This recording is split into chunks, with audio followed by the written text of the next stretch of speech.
All right, so now I'll talk a little bit about the model and give you a little bit more details, and I'll probably feel like I'll beat you up and you're like, man, this is depressing. This is not what I was hoping to hear. I promise it was good stuff for you, okay? Now, I want to talk about where do these setups form.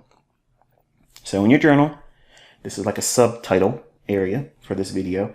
Where do setups form? Okay, think about that for a minute. When you're looking for this idea that I'm sharing, the fair value gap, where would you expect them to appear in price? Obviously, I've been teaching you to run above an old high or relative equal highs. And if you're bearish, that would set up a scenario where the market goes up, sweeps the highs, breaks back down below the highs, short-term lows taken out with displacement, and then you go back through that displacement leg looking for a fair value gap to short into.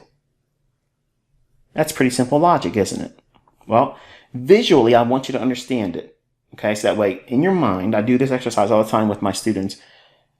Can you draw out with a diagram, like if you were at work and you're trying to explain to your friend or coworker what it is you're looking for in price? Now, they're not going to understand what you're doing, but how would you draw it out in price or in a napkin with a pen or pencil? What would it look like? Well, you have obviously a level of relative equal highs, and we're just going to use that green line as an example of that. And price is moving towards it. Small little correction or so, and it runs towards it again. And then finally it runs through those relative equal highs. Okay? At that moment, as soon as it goes above it, you start panning back through all this price run in here and find the nearest short-term low. Because that right there is going to be your trigger. It's not that it goes above this old relative equal high and then goes down below that. That's not it, folks. That's not it. You have to see it go below that and displacement with an energetic move, take out a short-term low. That's how you filter out these trades that may not be high probability.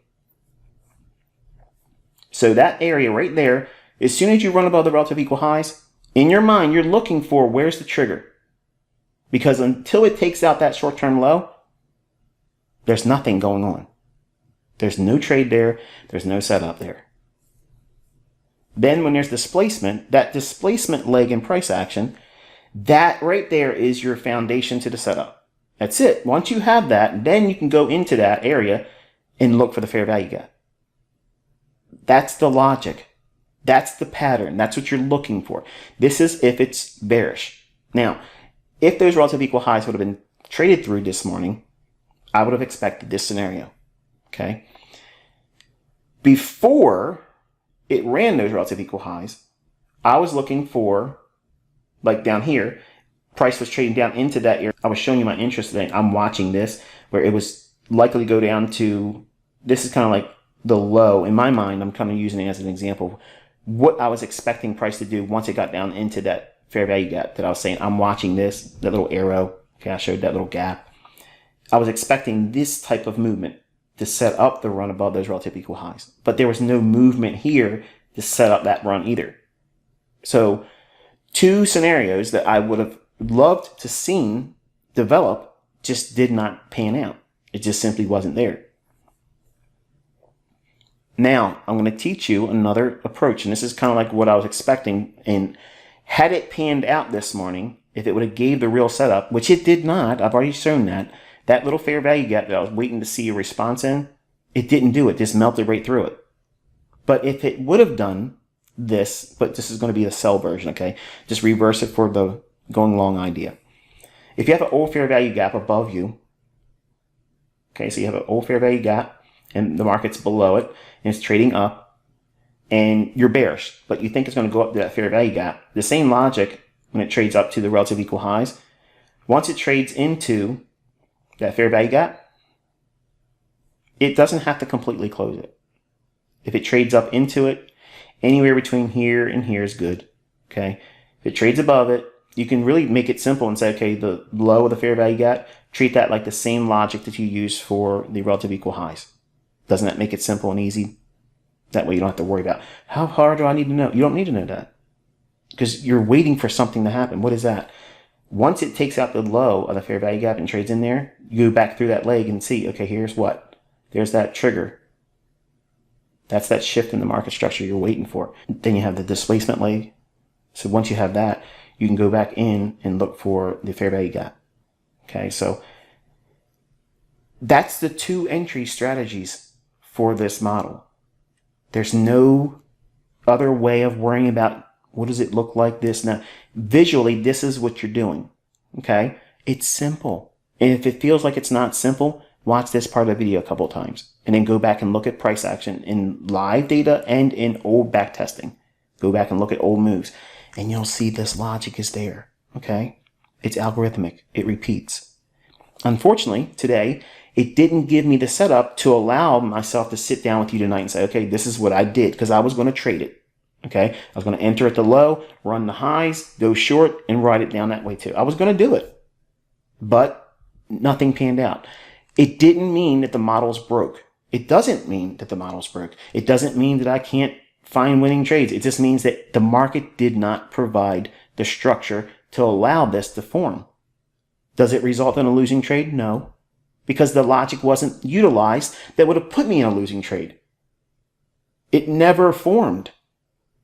This right here, reverse the logic here. Apply it. That's the homework. Apply this logic here. Does this appear in the fair value gap that I was drawing your attention to this morning on the community post? No. And no one can manipulate and say it was. It just wasn't there, folks.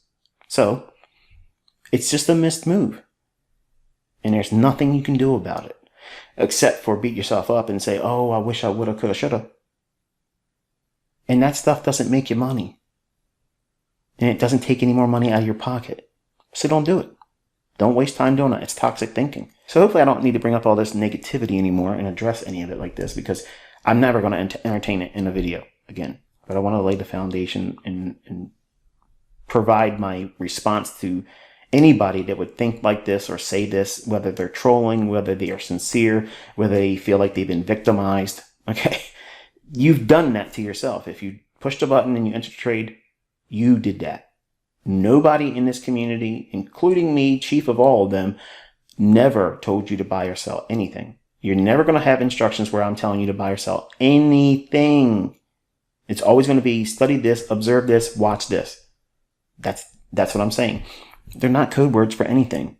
They're specific elements of study. Put your attention here. Watch and see. Observe. Is there any characteristics repeating with the logic that I teach? That's not trading. Okay? That's not trade advice. That's not investing advice. That's not money management advice. It's just practicing reading price action. And that's how I teach.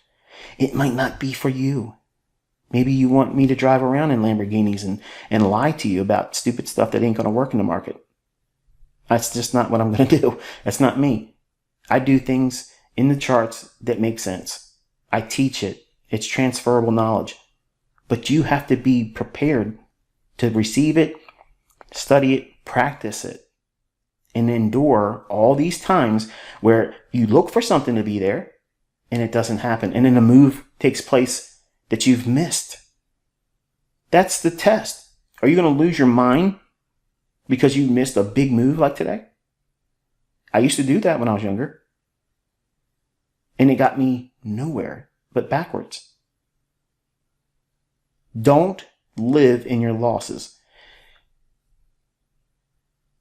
Missing moves is a loss. Taking a monetary loss in the market is a loss. Taking a demo trade that's a losing trade, that's a loss. The mental impact on that, you have control over. You can decide to amplify every bit of that, or you can say, you know what?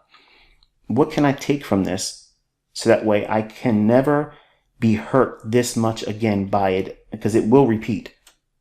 But you have to be able to condition yourself so that way when these knocks and trips and falls and setbacks, when they occur, oh, I've been here before. That way it doesn't completely derail you. That's an important lesson. And unfortunately, no one really touches that because they all pretend that they never make mistakes and they always catch the runs. And I'm just not that kind of guy. I'm honest. I'm going to tell you. If that doesn't fit you, again, change the channel. Until next time, be safe.